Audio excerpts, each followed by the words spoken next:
Los Angeles, my home for the past 4 years.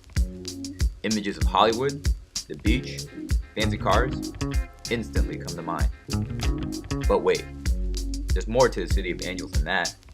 And frankly, those things get pretty boring pretty quickly. But I digress. To become a citizen of any place, you've got to know it, and really know it.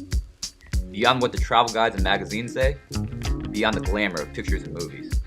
No. To call yourself a citizen of the world means knowing the full spectrum of its contents. In this way, my experience with LA's diversity offers valuable insight into what it means to become an effective global citizen. LA is the city of the world, where people from all walks of life, trying their best to simply coexist. Hi, my name's David Yu, and by doing simple things, like talking to its people and eating its food, I've gained a better understanding of LA's diversity and learned to call this city my home.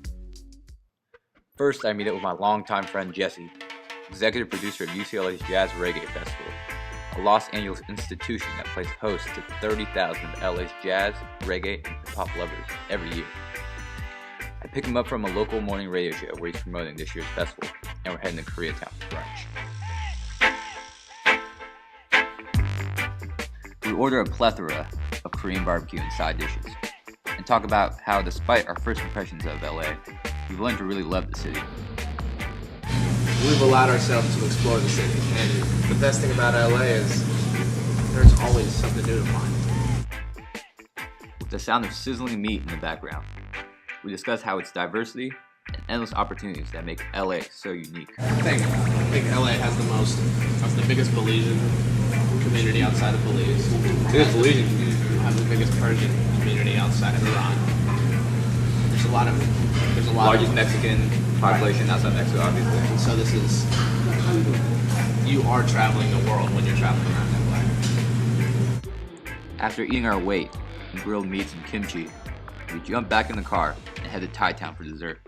In the car, we talk about LA's unique music scene and how it can be largely attributed to the city's diversity. The thing about Los Angeles is not only does it have the cultural diversity, but it has this certain element of the center of the universe. It's this glamour of everything is happening here. Which is unique to LA, so it creates unique music. You know, soul music and kind of out there noise music, and it's blowing up. And it's interesting that it happens, you know, right outside of downtown LA. That's like a really good way to encapsulate the current state of the music scene in Los Angeles is that scene. And I really see that as like a consistent theme throughout LA. There's what's in your face, you know what I'm saying? And in terms of music, that's like pop music, mm-hmm. you know? Mm-hmm. That's what's in your face. That's what gets the most media time. What the world knows about, what the average American knows about. And to really, it kind of sucks in my opinion. So, I don't like pop music, but I do love the dessert we get. I even know what Thai dessert was before I came to LA. We got coconut sticky rice cakes with red beans sprinkled in. After dropping Jesse off, I get more food, but this time with my friend Valine in East LA. Okay, Valine. So just quickly, where are we right now? Right now, we're in Boyle Heights, which is the heart and center of East Los Angeles, which is historically a Mexican-American community, and we're at Ciro's restaurant. Valine's an LA native who's lived in LA her whole life, and she knows and loves her food. You said you came here with your dad, right? Yeah, my dad grew up in Boyle Heights, around the corner, and yeah, he's been taking us here since we were young. Valine gets camarones and mojo de ajo, grilled prawns and garlic butter. I get a roasted chicken and a mole negro sauce. Valine describes a dichotomy between the LA that other people perceive and LA she's known her whole life. The side of LA that gets most showcased. Really? Yeah, with like the celebrities and Melrose and the shops. And so you like this more? Yes. I like this more too. This is my LA. This is yeah. a lot more authentic, a lot more cultured. Okay. You can tell that Valine's proud of where she's come from. Proud of LA. But at the same time, she tells me how LA's changing.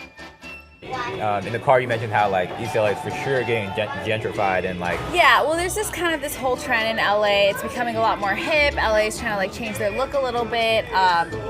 What part of LA? This part specifically, or all of it? Kind of like East LA downtown. Downtown has gone through a lot of changes in the past 10 years. It was not cool to hang out in downtown LA probably when I was before I went to high school. I read a quote online about LA saying that it's not so much a melting pot of different cultures, but rather it's a tossed salad, and that there's different, unique groups for sure spread out throughout LA. Sure. What future of LA do you want to see as a local LAan? Do you want to see these cultures kind of mashed together, or do you want to see them stay separate and unique? I mean, I enjoy the access to that like outside people have to this type of area. So the whole like gentrification process is like cool because people are becoming more invested in like the east side of LA, right? But at the same time, it's like it's gentrification. You're losing the culture. You're losing the authenticity. You're losing a soul. Essentially, yeah, exactly. So that's a really tough question to ask. The change Valene's seeing is a consistent theme throughout the world. For better or for worse, cities are industrializing and societies are globalizing. It's hard to see the things you love change in front of you, but I guess this is out of our hands.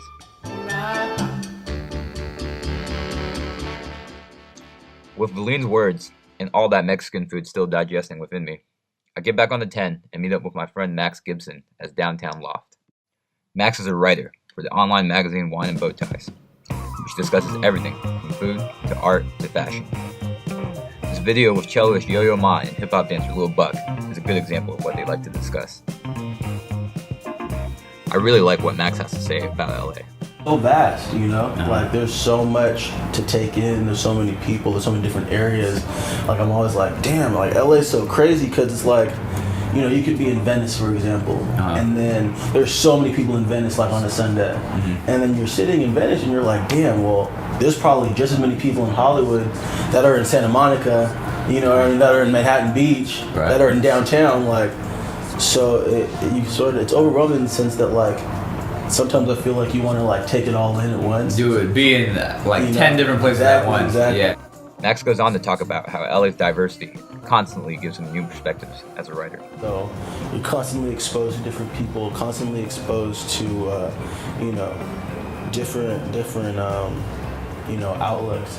Even today, dude, like I was coming back from the library and I met this racist cat, dude. Really? A straight up racist cat. Like I was fucking walking down the street and this dude was on a bike next to me and like he's mumbling, like next to me, and then all of a sudden he's like, yeah, that festival's going on. Right. Like, oh, there's too many Mexicans here. I'm like, I'm like, what?